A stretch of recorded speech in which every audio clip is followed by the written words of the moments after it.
خیلی خوب. خوبه نقاشیش هم نقاشی خوبیه.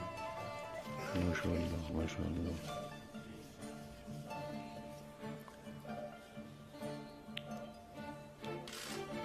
خب این خط کیه اینجا نوشته؟ این خط مامانته؟ خط کیه بس؟ کی نوشته؟ اینجا داره بارون میاد میدونم، اما اینا چی؟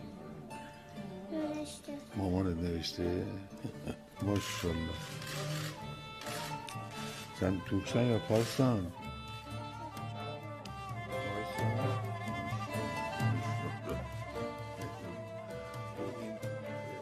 خب ترکی رو جوری صحبت کنید، فارسی رو تو مدرسه و تو کوچه و اینا یاد میگیرن. شما ترکی یادش بدید تو خونه که ترکی بلد بشه، منتها خب فارسی رو هم بلد میشه دو زبانه. ماشاءالله. دست شما درد نکنه. خیلی خوب. این نگه دارید.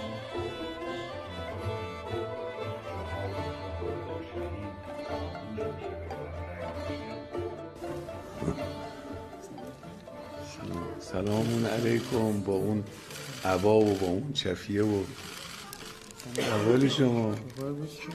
سلام جونم. یه بوس بده ببینید.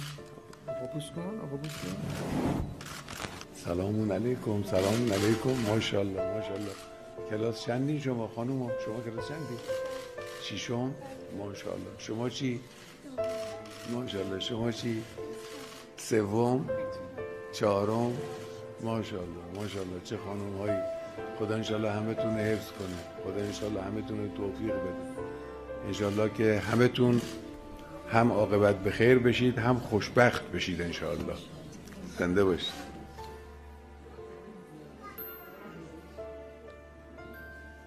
ماشاءالله. چفی هم که داری.